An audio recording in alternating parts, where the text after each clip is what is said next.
a beautiful day in the neighborhood. I'm your host, Janette Burke from Janette's TV, and we are live on the red carpet for A Beautiful Life, which is premiering here at TIFF. It's a great story, all about Mr. Rogers and the wonderful humanitarian he was and all the difference he made. We're looking forward to having some amazing interviews. Of course, this movie stars Tom Hanks. Well, I think we're going to tell people a story that maybe they're not expected, which is that we're going to introduce you not just to Fred Rogers, but to the philosophy of Fred Rogers and how he had a huge impact on not just kids, but the whole world. And I think that's what we're really excited about. Now, looking at Fred Rogers and his philosophies, what stands out to you? Anything that really surprised you as you kind of dove into this character?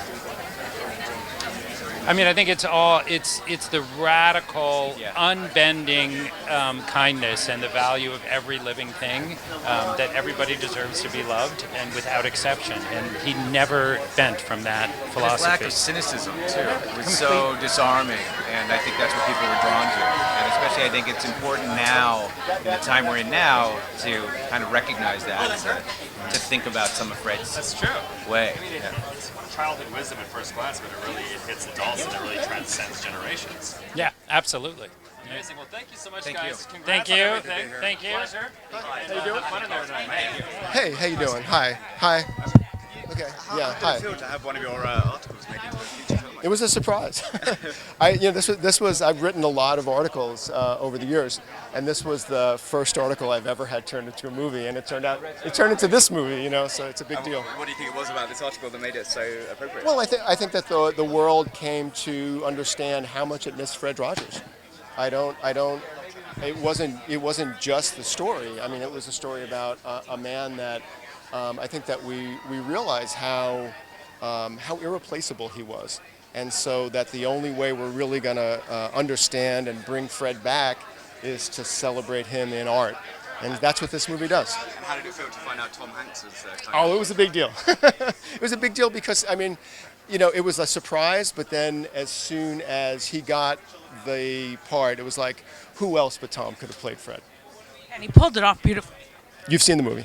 I've seen parts of the movie. Okay, because he pulls it off. Gotta be honest. I've said it once. I'll say it again. I mean, the minute he addresses you as Fred, you're there. You don't even have to think about it. He doesn't have to do an imitation of Fred. He just kind of is. And What do you think the main message of this movie is that you want to get out? That be kind, but that kindness is work, and look for the good in people. I mean that's what Fred did in me. He looked for the good in me. He trusted me, and he knew that that's what I needed, and it was a really remarkable experience. You're playing this journalist, and you had such a transformative experience, learning from the role, Tom Hanks actually, Yes, but in his role as Fred Rogers. Yes. What is your key takeaway From Tom? or from just being in this movie? It's hard to define a key takeaway because I hope I've certainly taken away a number of things.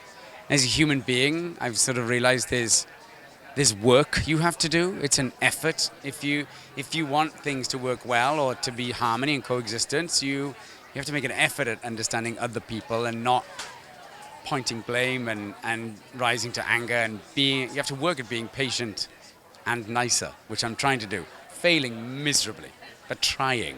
You're doing a nice job right now. Well, I know, but that's because I'm drunk. No, that's a joke. Does it feel like being part of a movie that was telling the story of Mr. Rogers?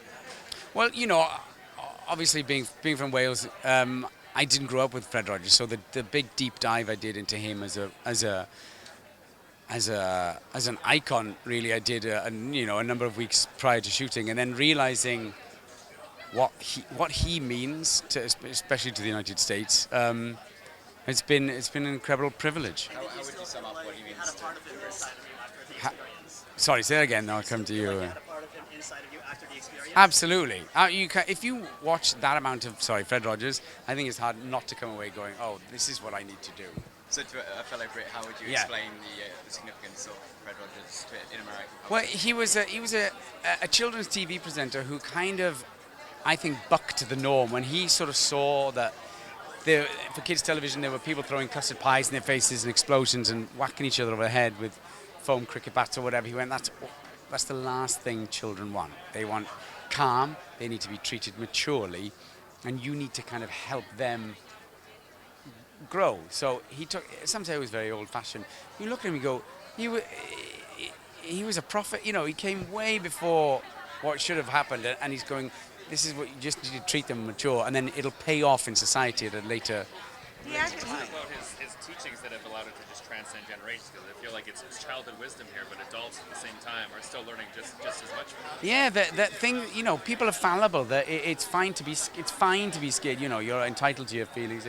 It's good to be scared, but to address his big teaching was, if it's mentionable, it's manageable. That was his big, and so he would encourage children to mention things in order to manage them. He was actually he studied child psychology, and he was an ordained Presbyterian minister. Yes. But what I liked about it, he never hammered religion down anyone's throat. The principles of humanitarian and humanitarianism, being kind to one another. That is sort of from a theological perspective, but it's not per se one religious perspective. No, It's just general. absolutely. I never felt that it was from a religious point of view. He was a real humanitarian and understood the human condition, and I think that's why he survived decades. And how was it working with Tom Hanks? Terrifying. It's terrifying. It is, because you see, having grown up with Tom Hanks as an absolute hero, you're then in front of him going, and it took a few weeks to calm down, and then you forget he's wily, Tom Hanks, because you forget how good. There's a reason why he has 2 Oscars. It's because he makes it look so effortless. He makes everyone else feel good and calm, and he's looking after everyone else. But ultimately, you forget how incredibly talented he is, the work he puts in, and how seamless he makes it look. And then you spend the time going, and then you forget your line is next. Did you take any time to ask any burning Forrest Gump castaway questions? Plagued him. Private Ryan, Philadelphia. He was like, I'm sure at the end of the day, he's like, stop. Bosom buddies. That's where he started. I didn't ask him about bosom, but I Started there. No, I know. I thought I'd start, at a high. I thought I'd work my way down. Comedy is 2-time track. It's harder. Yes. What was the other one? We Turner and Hooch. I asked him a lot of questions about working with the dog. He was very patient with me. Great. Thank you so much. I love your acting. Thank you. So you're the brother of the director. Marielle, correct. Yep. And you're a composer, right? Yes, ma'am. What element did you feel you brought to this movie that may not have been brought otherwise? Well, it is a movie about family. It's a movie about parental relationships with children. I'm a new dad myself, so Congratulations. Thank you. That was a place that I drew a lot of inspiration from in terms of the music, and then obviously working with my sister. This is our 3rd feature we've done together, so the familiar relationship there, I think, goes a long way when you're telling a story that's really personal and emotional like this. I think you're right. Thank you for talking to me. Sure, no problem. I never thought I was really going to make any movies about men. I figured we don't have enough movies about women. I could make movies about women for my entire life and never run out of wonderful women to make movies about. But when I read this script, I realized how important his message is, especially as a parent.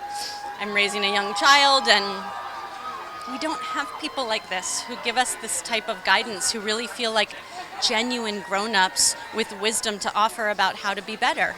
And I know his words feel so much more true to me now as a parent even than I could totally recognize when I was a child watching his show. And so it felt like an honor and a responsibility, but one I wanted to take on. And Tom Hanks is a perfect match for that. He is a perfect match, but I don't want anybody to underestimate what work went into his performance for this, because it's truly transformative. He did not just slip on this cardigan and boom, he was Mr. Rogers. He actually truly goes to a very deep place, and I think it's important to give it up to him, because he really went somewhere, and I think people will be blown away by his performance. All the 3 main films tonight are female directors. How does that? Yeah, it's badass. That's how it should be.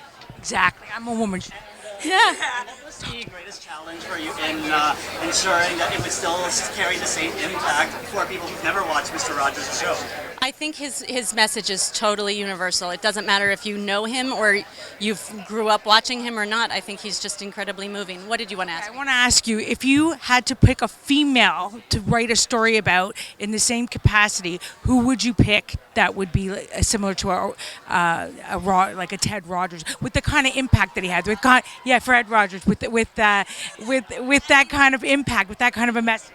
I don't know if I can find a one-to-one comparison exactly like that, but as I've gotten through my life, I've really learned gender is not a binary. None of us are all male or all female, so, I'm trying to not limit myself in that way. I've made 2 movies about really amazing real women, and now I'm making a movie about 2 really amazing men. I think you're doing an amazing job. Thank you. Well, where am I on the standings? You're number 2. Who's first? Bruce Willis. Curse it. Damn. My nemesis. How many do I got to do? You're like neck and neck. You got it, yeah. Do it again. Thank you, by the way, for never changing this. We used to have lyrics too. We made up bad lyrics. Maybe you see them. Yeah. Here's the folks in showbiz.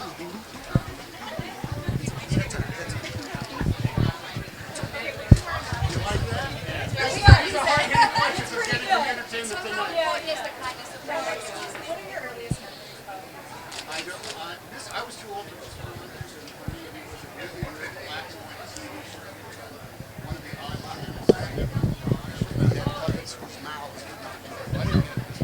the nor should I. I was too old for him by then. But if I had stumbled upon him at that great age of, say, 3 or 4, in which I was looking for someone, 1, to stop yelling at me, which they always do on television. Number 2, stop trying to sell me something, because I don't have any money anyway to buy it. And also, number 3, to answer a couple of very basic questions that I have, like, how do flashlights work?